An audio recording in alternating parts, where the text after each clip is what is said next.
साथियों, तेलंगाना की राजनीति आज एक गंभीर मोड़ पे है। हम कह सकते हैं कि यहाँ के मुख्यमंत्री तुष्टीकरण की राजनीति की पराकाष्ठा पर पहुंचे हुए हैं और उनका मकसद केवल समाज में तुष्टीकरण की राजनीति को आगे बढ़ाना है। उन्होंने तेलुगु लोगों को, तेलुगु भाषा को और इसकी संस्कृति को लगातार दमन किया है और कहीं न कहीं हम लोगों ने उनके उस बयान को भी देखा है जिसमें उन्होंने हमारे संस्कृति को, हमारी सनातनी परंपराओं को नष्ट करते हुए ये नारा दिया कि Congress is Muslim and Muslim is Congress. ये नारा कहीं न कहीं शर्मसार करता है इस राज्य के मुख्यमंत्री के उस चरित्र को, जिन्होंने इस प्रकार का बयान दिया और कहीं न कहीं कांग्रेस की चरित्र को सामने किया कि कांग्रेस केवल और केवल मुस्लिम वोट बैंक की राजनीति के लिए आगे काम करती है, जनता के लिए नहीं। तेलुगु देशम और तेलुगु के जो लोग हैं, यहाँ के लोगों के प्रति उसकी कोई भावना नहीं है। మిత్రులారా, ఈ రోజు తెలంగాణలో రాజకీయాలు ఒక మలుపు చేరుకున్నాయి। ముఖ్యంగా ఈ తెలంగాణ ప్రాంతంలో అధికారంలో ఉన్నటువంటి కాంగ్రెస్ పార్టీ, ముఖ్యమంత్రి రేవంత్ రెడ్డి గారు కేవలం కొన్ని వర్గాలను బుజ్జగించడానికి, కొన్ని వర్గాలను సంతృప్తిపరచడానికి ఏ రకంగా ఈ మధ్యలో వారు వ్యాఖ్యలు చేశారు।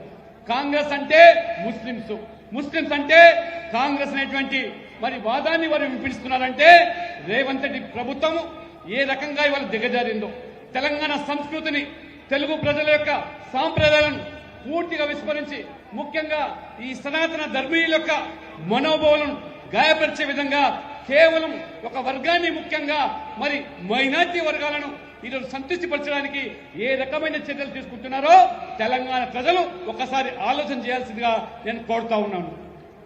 हमारे भाइयों, हम सबको अगर हम ये बात कह रहे हैं तो इसके पीछे का तर्क भी है। आप देखेंगे यहाँ की सरकार का बजट जो SC/ST के लिए था उसको घटाने का काम किया और अल्पसंख्यक विभाग के बजट को बढ़ाने का काम यह स्पष्ट रूप से दिखाता है कि यहाँ के समाज के दलित पिछड़े के प्रति उनकी क्या सोच है, हमारे आदिवासी भाई बहनों के प्रति उनकी क्या सोच है।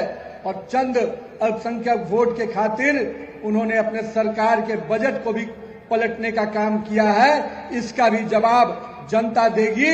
हम सबको तैयारी करनी है। मित्रों, जिस प्रकार से तेलंगाना में वक्फ बोर्ड के देश का सबसे अमीर वक्फ बोर्ड बनकर बैठा है, बड़े 77,000 एकड़ करीब जमीन उसके स्वामित्व में है, ये दर्शाता है कि किस प्रकार से समाज के लोगों का शोषण कर यहाँ की सरकार पूरी तरह से वक्फ बोर्ड को मजबूत करना चाहती है।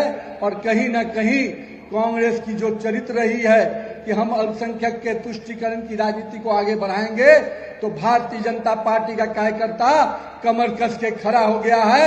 हम इसके खिलाफ आंदोलन आगे बढ़ाने को तैयार खड़े हैं। మిత్రులారా, రేవంత్ రెడ్డి గారి ప్రభుత్వము ఈ ముస్లిం సంతుష్టీకరణ విధానానికి ఏ రకంగా పరాకాష్ఠకు చేరిందో ఒకసారి మనం ఆలోచన చేయాలి। ఈ రోజు SC, ST, BCలకు సంబంధించిన సంక్షేమ పథకాలు లేదా బడ్జెట్ లో వాళ్ళ కేటాయింపులు తగ్గించి కేవలం ఇవాళ మైనార్టీ శాఖకు నిధులు పెంచి బడ్జెట్ లో వారికి సదుపాయాలు కల్పించి కేవలం ఒక వర్గం వారి ఓట్ల కోసం వెళ్తే తాపత్రయపడుతున్నారో ఇవాళ తెలంగాణ ప్రజలు ఆలోచన చేయాలి।